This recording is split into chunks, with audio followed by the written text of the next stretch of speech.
In this video, we're going to be talking about the back part of the shirt. If we compare the front part with the back part of the t-shirt, we see that at the front, this line is so much deeper than this one.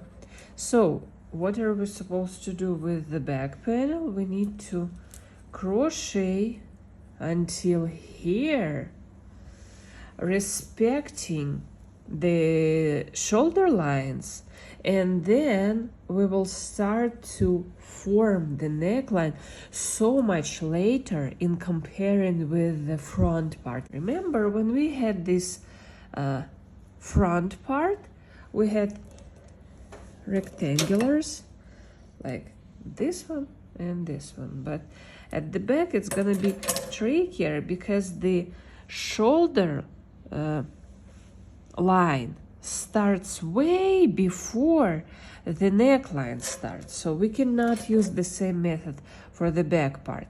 And you see, this is where the decreases for the shoulder line started, and we still need to continue having those rectangulars here. So I counted rows from the bottom until here, and I had 60 rows before I started the decreases for the shoulder line.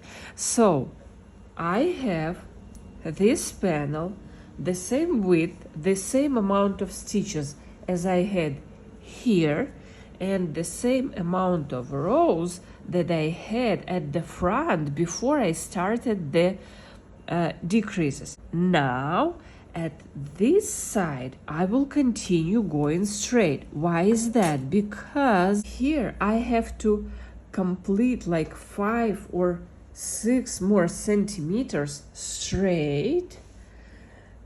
The golden panel will be like a straight rectangular.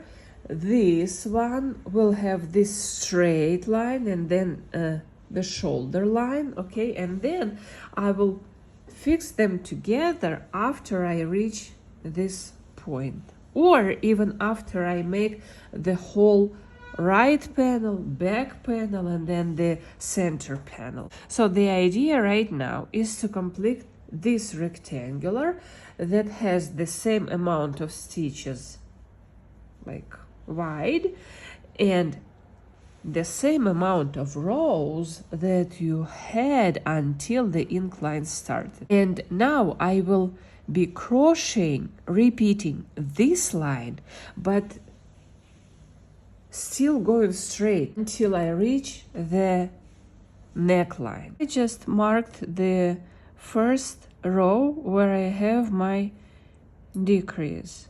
And I have a marker here just in case. I don't usually use those markers. So I just have my stitch marker and I have my row going on.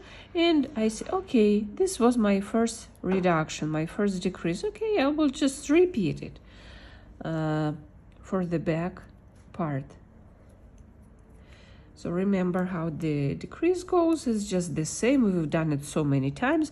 1, 2, 3, 4 chains, because it's the beginning of the row and at the beginning of the row we're forming this this side of the triangle to make this line go left, and then yarn over. I go into the next stitch, first step out of 2 for a double crochet, yarn over, go to the next stitch, pull the yarn out, first step of out of 2 for the double crochet stitch, and all 3 together. So I've got my first decrease here, and I still have it marked right here. So I have to finish this row, and I go until here, no decreases.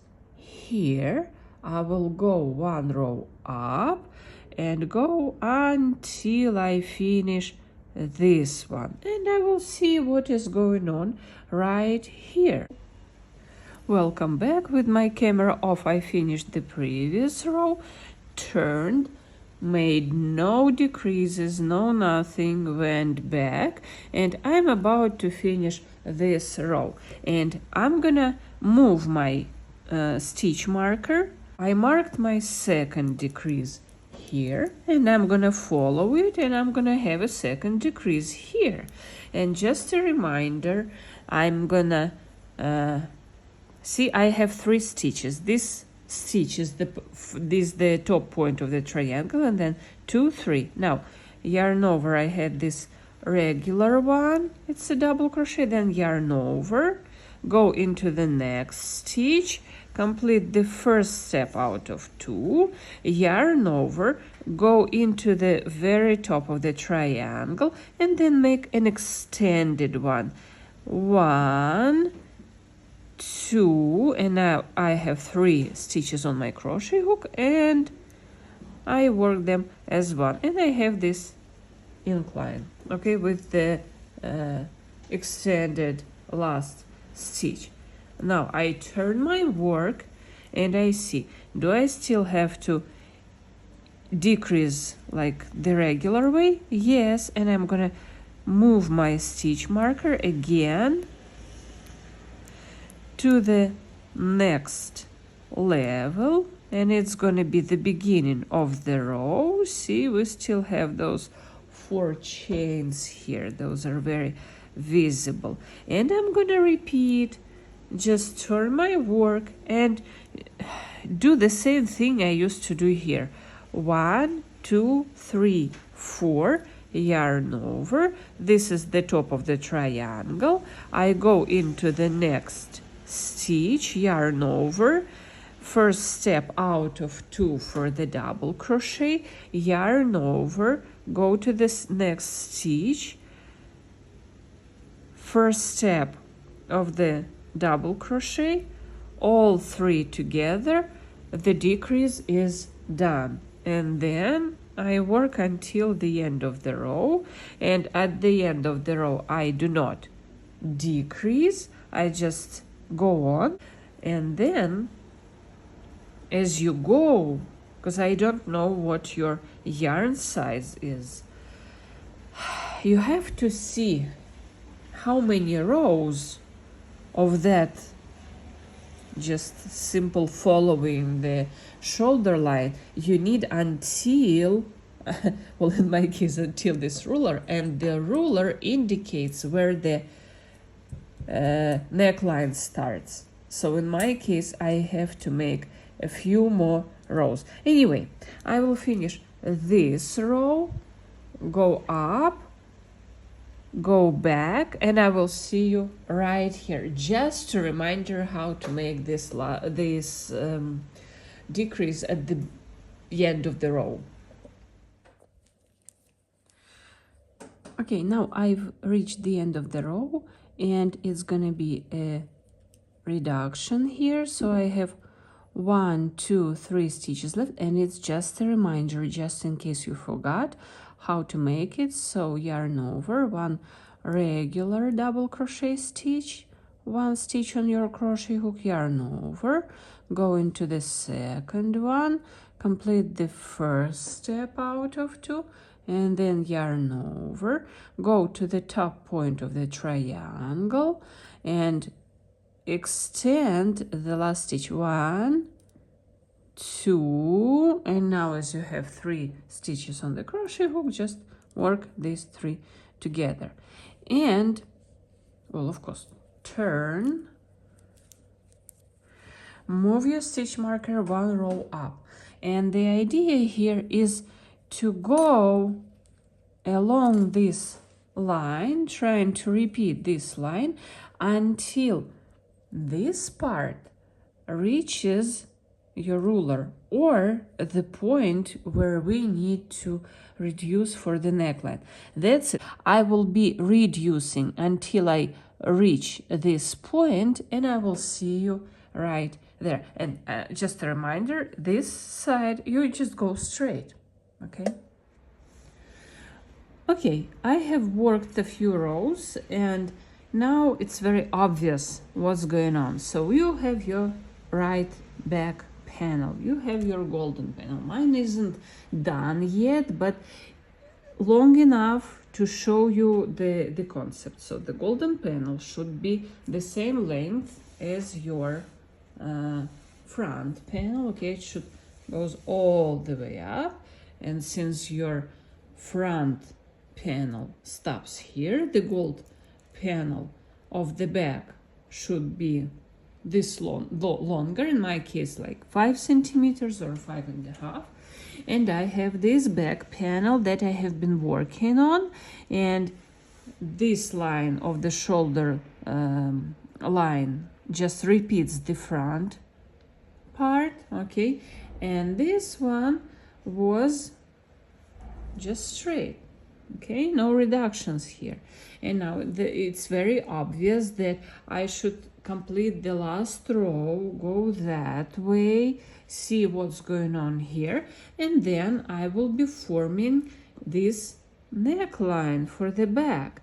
So it's obviously that I need one more row here, but if we see what's going on here, I had this longer steps here, so I want to repeat that shape for the back part also. So for the back part, I'm gonna stop right about here. I'm gonna count the amount of stitches that remain untouched here. So these were my 1, 2, 3 stitches of the decrease, and then 4, 5, 6. So I'm not gonna touch those, and I'm gonna make a reduction right here about those stitches before these ones, so that I form that long step. You've already done that, but just in case, I will repeat the last row without any reductions at the center part. Welcome back. I almost finished this row, but I want a longer step here. So initially I had 6 stitches undone, so I count 1, this is the top of the triangle here, 1, 2, 3, 4, 5, 6. In your case, it might be either 5 or 6 or 7. It depends on how many stitches you left untouched here. So just review your front part. 1 step out of 2, and the extended one. 1, 2, and 3 together. 1, 2, 3, 4, 5, 6. That's it. And then I make a turn, and then 1, 2, 3, 4, yarn over. I don't go into the top of the triangle, I go into the next one. 1, yarn over, 2, and 3 together. So what I'm gonna do now, I'm gonna measure the back part and see how many stitches I want to leave untouched. Probably right here I want to stop. In my case it will be 1, 2, 3, 4, 5, 6 stitches, and here I will be doing my decrease, my reduction. You might want to use your stitch marker and mark this stitch, okay, and just go ahead and work until you reach this stitch marker, and I will do it with my camera off. So with my camera off, I almost finished this row and got right here. So I have this one regular double crochet stitch, yarn over, I go into this one, first step out of 2, yarn over, and the extended one, 1, 2, and 3 together. I get rid of my stitch marker. And then again I want another decrease. 1, 2, 3, 4. Turn. I don't go into here, I go into the next one. Yarn over. 1 and 2. First step complete, and then all 3 together. Now I'm gonna make maybe a few more stitches and see how it looks. Am I happy with the way it goes?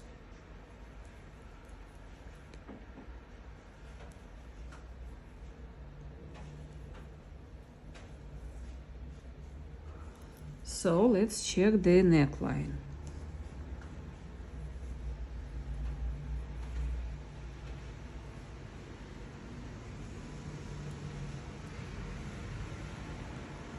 I'm matching the shoulder lines on the both sides, and I see what is going on here. For like I said, this one is not blocked yet, so yeah, it looks pretty good. It goes along my neckline. So I will be finishing this row, and remember I had a longer step here, so I'm gonna totally repeat what I have here. So since this was a long step, I'm gonna stop right here. I mean, I'm gonna count these stitches, and I'm gonna stop right 3 stitches before those stitches, okay, and make a reduction. I'm gonna repeat that process just like I did here. It's the front part, and I'm gonna stick to the front part and see how many more these things do I have to make.